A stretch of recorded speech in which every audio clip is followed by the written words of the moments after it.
자, 구약 성경 책 중에서 가장 흥미진진한 이야기로 쓰여진 책이 아마 요나서일 겁니다. 요나를 큰 물고기가 집어삼키는 이야기, 그것도 3일 물고 있다가 내뱉은 이야기, 이런 등등의 이야기는 마치 이솝우화와 같은 현실성 없는 이야기로 보여서 성경에 합당하냐라는 논란을 많이 일으켰던 책이기도 합니다. 그러나 여러분, 우리가 쉽게 생각해서 우주를 창조하신 하나님을 믿는다면 하나님이 물고기를 시켜서 사람을 3일 동안 물고 있다가 야 뱉어라, 이거를 못하겠습니까? 하나님 우주를 창조하는 게 어렵겠습니까? 물고기더러 야 물고 있다가 뱉어, 이게 더 쉽겠습니까?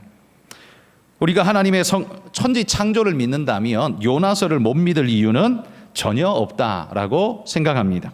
그러므로 요나서가 성경 목록에 들어있는 것부터가 우리 신앙을 테스트하고 있는 것 같습니다. 이게 걸려서 믿기 어려운 분은 아마 그분은 창세기도 아마 믿기 어려울 겁니다. 도덕적 좋은 말을 담은 성구집 정도로 성경을 생각하고 있는지 모르겠습니다. 그러므로 성도 여러분, 하나님을 믿으시면 이 요나서도 믿으시기를 바랍니다. 그리고 하나님께서 굳이 이 큰 물고기를 시켜서까지 요나에게, 그리고 이 사건을 통해서 우리에게 뭔가를 주시려고 하는 하나님의 그 마음을 아는 것이 우리에게 더욱더 중요한 거겠죠. 그러므로 우리는 오늘 이 이야기를 보면서 오늘 우리에게 하고자 하시는 하나님의 말씀이 뭔지에 대해서 알아가는 시간이 되기를 바랍니다. 먼저 우리가 생각해 보고 싶은 건요, 요나는 어떤 선지자였을까라는 걸 한번 생각해 봅시다. 여러분, 요나는 어떤 사람일까요? 어떤 일꾼이었을까요? 저는 성경을 보면서 이 요나의 일꾼됨의 특징을 몇 가지로 이렇게 정리할 수 있을 것 같습니다. 첫 번째, 하나님이 불러서 쓰실 만큼 그는 그래도 인정받는 일꾼이었다라고 생각합니다.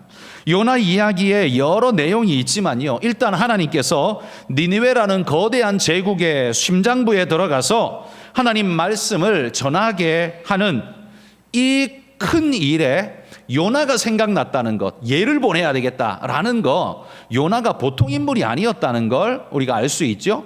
여러분, 큰 일 맡길 때 시시한 사람을 뽑아서 큰 일을 맡기는 그런 사람은 없습니다. 큰 일만큼 큰 사람, 중요한 사람을 뽑아서 쓰는 게 당연하겠죠. 여러분의 기업이 어떤 문제를 만날 때 그 문제를 해결해 줄 사람으로 여러분을 떠올렸다면 여러분, 이건 분명코 여러분 기업이 여러분을 인정하는 것이고 여러분 능력이 인정받고 있다라고 생각해도 전혀 틀리지 않을 겁니다. 요나가 이 큰일에 적합한 자라고 하나님 앞에 지목되어졌다라는 사실 그 하나만으로도 요나는 하나님의 큰 일꾼이었다라고 보는 것이 합리적일 겁니다. 두 번째, 요나의 특징은 하나님의 이해되지 않는 말씀에 적극적으로 도전하는 굉장히 도전적 인물이라는 사실을 우리가 볼 수 있죠. 성경에 수많은 선지자가 나오지만 요나처럼 이렇게 하나님 명령에 전적으로 들이박은 선지자는 아마 또 없을 겁니다. 비슷한 선지자가 하나 있긴 있었죠. 하박국 선지자가 그랬습니다. 망루에 올라가서 내가 보리라 그러면서 하나님 앞에 그냥 부득부득 성질 내면서 했어요. 그런데 여러분, 하박국 선지자는요, 그래도 하나님이 설명해 주시는 말씀을 듣고 외양간에 소가 없을지라도 그러면서 마지막 장에서는요, 신실한 신앙의 고백을 하나님 앞에 철저하게 두 손 들고 다 고백했던 사람이 하박국이었습니다. 그런데 요나는 어떻습니까? 요나는 4장 끝날 때까지 계속해서 고집을 꺾지 않는 인물로 등장합니다. 4장을 마칠 때까지 요나가 하나님의 뜻을 받아들이고 인정하고 순종했다, 이런 말씀 없어요. 끝까지 골부리고 있는 모습으로 끝나는 게 요나서의 이야기입니다. 그러니까 여러분, 이 요나는 자기가 이해되지 않는 말씀에는요, 끝까지 하나님이라 할지라도 도전하고 있는 모습 본다는 거죠. 그런데 요나는 왜 이렇게 끝까지 도전하고 있을까요? 그가 도전하고 있는 이유를 보면 그의 정의감 때문이었습니다. 요나의 항명의 기본은 그의 정의감 때문이었습니다. 사악한 자들에게 구원의 기회를 주는 것은 부당하다라는 거죠. 그리고 만약에 차라리 하나님에게 그런 긍휼이 남아있다면 상처받고 깨진 이스라엘에게 긍휼을 베풀라, 이것이 요나의 정의감이었습니다. 자기 이해로 용납되지 않는 건 하나님의 명령이라 할지라도 절대 따르지 않겠다. 이게 요나의 굳은 결심인 것을 우리에게 보여주죠. 굉장히 도전적인 인물이라는 걸 볼 수 있습니다. 세 번째는요, 그는 다른 사람에게 피해를 주지 않기 위해서 죽음까지도 각오하는 그래도 염치 있는 인물이었다. 이렇게 볼 수 있습니다. 요나가 하나님 명령을 피해서 도망갈 때 다시스로 가는 배를 타고 배 밑창에 내려가서 꼭꼭 숨어서 거기에서 잠들었습니다. 그러나 하나님이 그를 가만히 내버려 두지 않고 흔들어 깨워서 불러 일으키셨죠. 여러분, 우리나라가 IT 강국으로서 초고속 인터넷망이 잘 깔려 있어서 그 어느 나라보다 이 인터넷망 속도가 엄청 빠릅니다. 얼마 전에 제가 일본을 갔다 왔는데요. 아이고, 일본에 호텔에 가서 와이파이를 켰는데 호텔 와이파이가 2G가 뜨더라고요. 깜짝 놀랐습니다. 3G도 아니고 2G가 뜨더라고요. 야, 일본인데 이런가 싶은 생각이 들었습니다. 그러니까 지방에 구석진데 가면 아직도 그들은 5G가 뭡니까? 2G를 쓰고 있더라라는 거예요. 대단한 일이죠. 엄청난 일입니다. 그런데 이렇게 우리나라가 IT의 강국이지만요. 제가 며칠 전에 신방가인데 신방 가고 하면서 길 찾아간다고 내비게이션을 켜고 강남을 지나가는데 그 강남 빌딩 숲에 들어가자마자 내비게이션은 먹통이 돼버렸습니다. 움직이지 않더라고요. 빌딩 숲 속에 들어가면요, 우리나라가 그렇게 초고속 인터넷이지만 그 내비게이션이 그냥 먹통이 돼서 그 빌딩 숲에서 나올 때까지 한참을 그냥 멍텅구리 같이 가만히 막혀 있더라고요. 아무리 대단한 우리나라이지만 그래도 빌딩 숲에 들어가니까 못하는 게 있어요. 그런데 여러분, 하나님은 어떻습니까? 하나님은 못하는 게 없으시죠. 큰 바다 한가운데 도망가도 그 큰 배의 밑창 그 3층 밑에 내려가서 그 밑에 자리 잡아도 하나님은 하나님의 눈은 벗어날 수 없고 하나님은 그를 불러내신다는 거예요. 그래서 요나를 불러내시지 않습니까? 이 풍랑이 얼마나 심각한 풍랑이었는지 이 뱃사람으로 잔뼈가 굵었던 그 선원들마저도 두려움에 사로잡혀서 이렇게 이야기합니다. 7절 말씀에 한번 보십시오.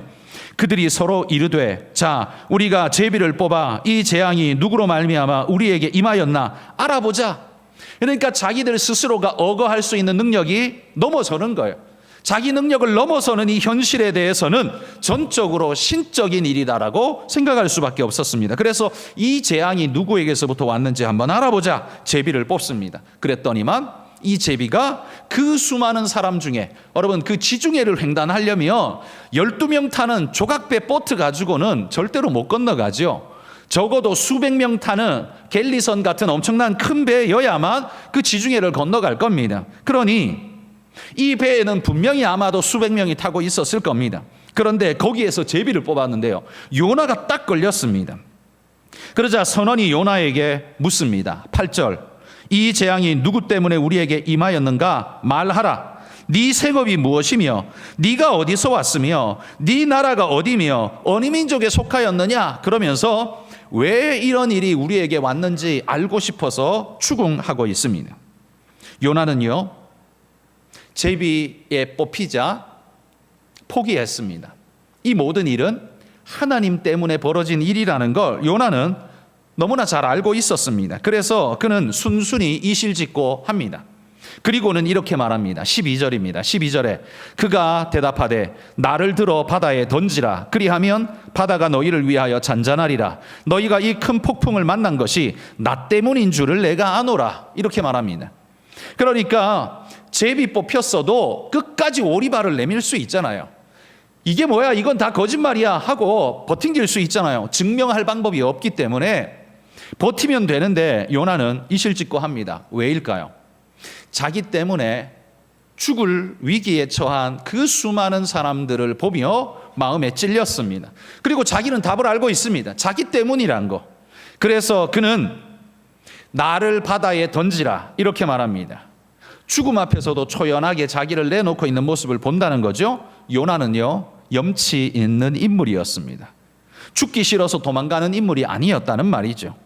지금 그가 다시스로 도망가는 것은 죽기 싫어서가 아니라 왜 도망갑니까? 하나님이 지금 정의에 어긋나는 일을 자기한테 지금 시키고 있다고 믿기 때문에 자기는 그런 불의한 일에 동참할 수 없고 도무지 용납할 수 없는 그 일에 나는 회피하겠다, 떠나겠다라고 지금 도망가고 있는 것 아닙니까? 그러니 여러분, 요나의 모습 자체로만 보자면 굉장히 인간적으로 굉장히 멋진 인물입니다. 그렇지 않습니까? 굉장히 정의롭고요, 결단력이 있고 굳기가 대쪽 같습니다. 하나님 앞에 끝까지 대들 만한 용기가 있었고요, 풍랑 앞에 그 검은 바다가 풍랑을 일으킨다면 그 칠흑 같은 어두움 속에서 바다에 던져지는 게 얼마나 두려웠을까요?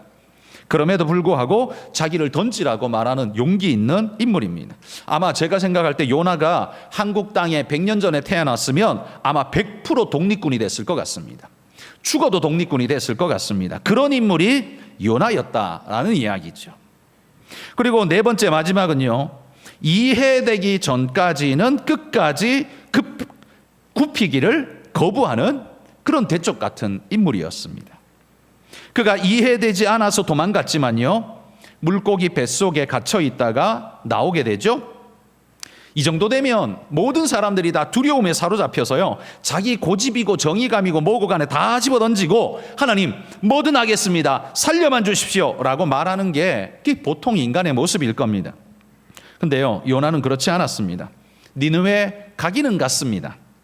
선포하기는 했습니다. 그런데 그는 니느웨 성이 내려다 보이는 능선 위에 올라앉아서 눈에 불을 켜고 쳐다보면서 멸망하나 안 하나 쳐다보자라고 그냥 분노를 뿜뿜 뿜어내면서 그렇게 앉아있는 모습을 성경이, 요나서 4장이 우리에게 보여줍니다. 그러니까 요나서 1장에서 하나님 앞에 대들던 요나나 4장에서 지금 하나님 명령 따라 니느웨 오기는 왔지만, 선포하기는 했지만 여전히 고집 부리고 있는 요나는 변화가 없다라는 사실 우리가 분명히 볼 수 있습니다. 아직도 그는 하나님의 명령이 이해되지 않고 그가 신봉하는 정의감에 위배된다고 믿기에 하나님의 선하심과 의로우심에 의문을 품으며 하나님께 도전하고 있는 거예요. 그것도 멈추지를 않습니다. 하박국 선지자는 그래도 하나님의 설명에 꼬리를 내리고 하나님을 찬양하며 돌아왔는데, 요나는요 끝까지 고집을 피우고 있는 모습을 우리에게 보여주는 거죠. 그러니까 한마디로 말해 요나는 부러질지언정 휘기를 거부하는 그런 성격의 소유자였다는 것 알 수 있습니다. 여러분, 요나는 어떤 인물입니까? 네 가지로 저는 요나에 대한 이야기를 정리를 하겠습니다만, 그러나 한마디로 말하면 이렇습니다. 요나는 제가 보기에는 그렇습니다. 도덕적이고 정의로운 인물입니다. 옳음을 위해서는 목숨을 던질 수 있는 그런 대단한 인물입니다. 직진형의 스타일의 사람입니다. 인간적으로는 굉장히 멋있습니다. 하나님 앞에서 이렇게 대차게 고집을 부릴 수 있는 지조를 가지고 있다는 것도 대단하고요, 정의를 위해서 모든 것을 내버리고 죽음까지 불사하는 그의 모습은 되게 멋지다라는 생각까지 듭니다. 그러나 여러분, 우리는 하나님의 눈으로 요나를 다시 한번 봅시다. 하나님은 요나를 어떻게 보셨을까요? 하나님에게 비친 요나는 어떤 모습이었을까요? 하나님에게 요나는, 제가 하나님이라면 이렇게 보였을 것 같습니다. 하나님의 뜻보다 자기 판단을 앞세우는 그런 일꾼으로 보입니다. 하나님이 뭐라고 해도 자신이 믿는 소신을 꺾지 않습니다. 인간적으로 소신 있다고 말하겠지만, 여러분, 위대하신 하나님의 생각이 자기보다 못할까요?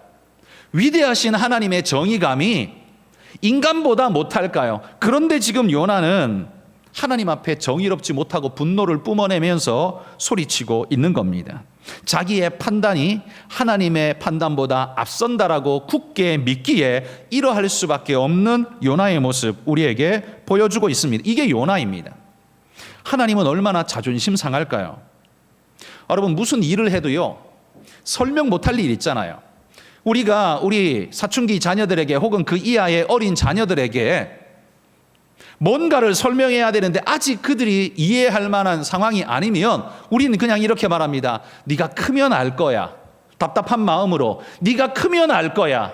네가 크면 엄마의 마음을 분명히 이해할 거야. 그렇지만 그때는 어떻습니까? 엄마가 정의롭지 않습니다. 그때는 엄마가 억지 춘향을 부리는 사람 같아 보입니다.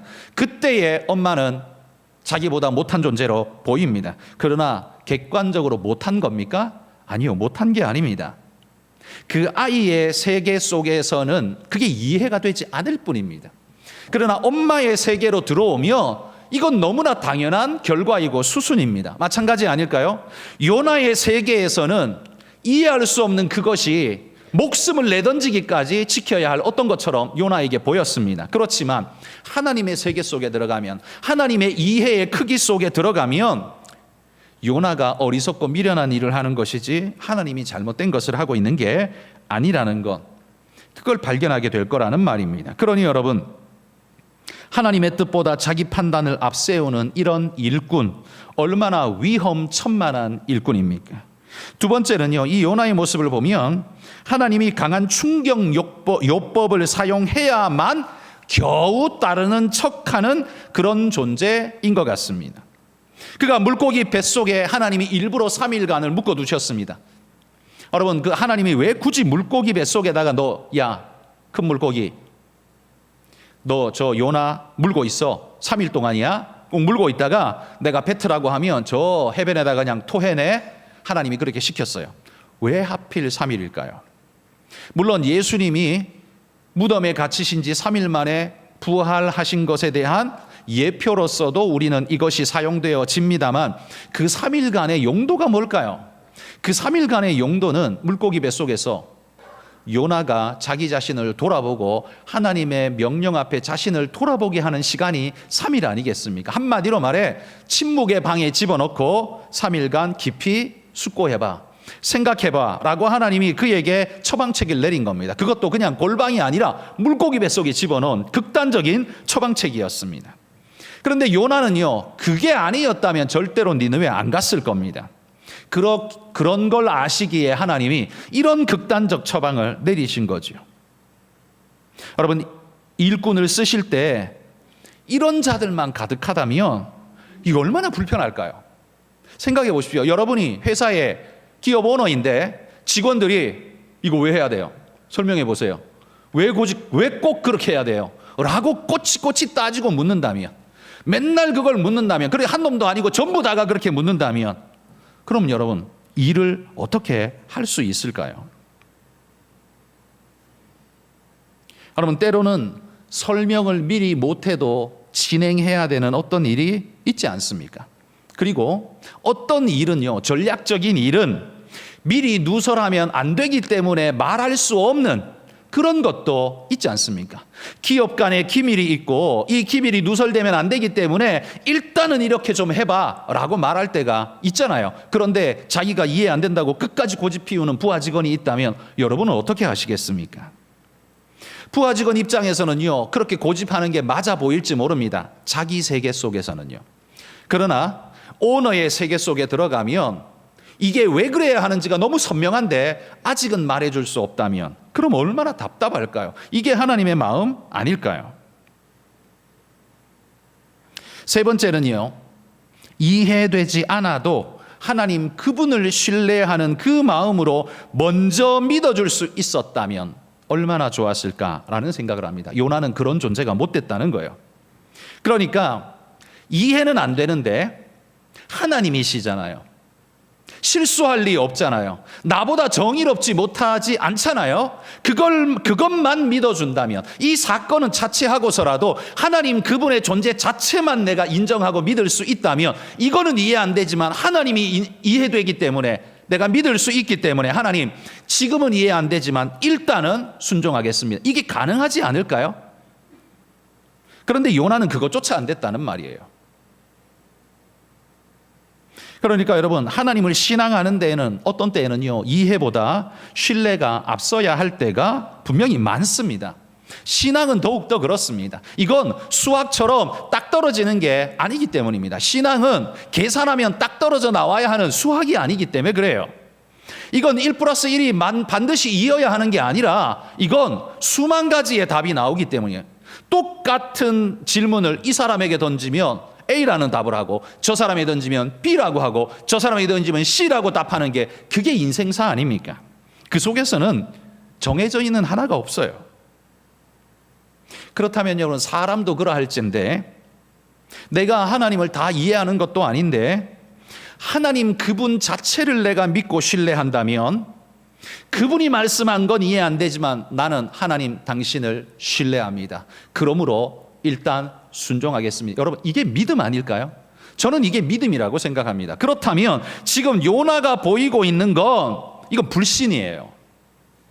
사건에 대한 이해를 전제로 요구하고 있지만 사실은 하나님 그분 자체를 믿지 못하기 때문에, 신뢰하지 못하기 때문에 끝까지 고집 피우고 있는 요나의 모습은 불신이라는 말이에요. 한마디로 말해서 하나님에게 요나는요, 유능하지만 굉장히 불편한 일꾼이었습니다.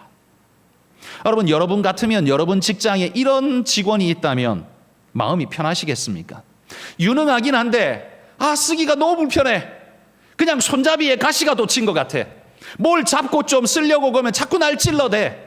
여러분, 이런 직원 여러분 쓰기 편하실까요? 되게 힘들겠죠. 요나가 그런 존재였다라는 말입니다. 여러분, 오늘 우리가 베드로 전도회 헌신 예배로 함께 모였습니다. 베드로뿐만 아니라 우리 모두에게 오늘 메시지는 우리에게 말합니다. 제가 오늘 이 설교를 택한 이유는 우리 모두에게 이런 질문을 해보고 싶기 때문입니다. 여러분은 하나님께 어떤 일꾼입니까? 손잡이에 가시가 돋친 일꾼 혹시 아닙니까? 뾰족뾰족해서 하나님이 쓰려고 해도 되게 불편해서 쓰기가 굉장히 불편한 혹시 그런 존재 아닙니까? 그 찔러대는 게 자기 생각과 자기 정의감에 사로잡혀서 하나님이 이렇게 하자라고 말하면 이해될 때까지 끝까지 고집을 피우고 들이받고 있는 혹시 그런 존재 아닙니까? 하나님의 이해 수준이 자기 이해 수준인 줄 알고 착각하면서 계속해서 들이받고 있는, 나는 이해되기 전에는 절대 못해 라고 말하는, 여러분, 그게 대단히 이성적이고 지혜로워 보이고 그게 합리적으로 보이지만 그게 합리적인 게 아니라요, 그건 불신이에요. 그 자체로. 그건 그 자체로 불신이에요. 제가 앞에서도 말한 것처럼 사건은 이해 안 됩니다. 그런데 그게 하나님 말씀하신 거라면, 하나님의 존재와 하나님의 인격과 하나님의 성품 자체를 내가 확신한다면 이건 이해 안 돼도, 부수적인 일 이거는 이해 안 돼도 그거보다 상위에 계신 하나님의 존재와 인격, 그분 자체를 내가 믿는다면 이거 내려놓고 하나님 믿을 수 있습니다. 그러면 이거 받아들일 수 있게 될 겁니다. 그리고 시간이 지나고 나면 이게 나중에 이해되는 순간이 반드시 오게 될 겁니다. 나중에는 말할 거예요. 하나님 그래서 그랬군요. 바보 도 터지는 소리가 그때 가서 나오는 거예요. 그런데 우리는 뭐예요? 오늘이라는 시간을 한정 지어놓고 당장 오늘 나를 설득시키라라고 말합니다. 그걸 어떻게 설득시켜요? 아직 꼬맹인데, 미분적분을 모르는데 그걸 어떻게 설득을 시켜요? 네가 미분적분을 배우고 나면 알게 될 거야. 그때까지 기다려야죠. 그게 정답이죠.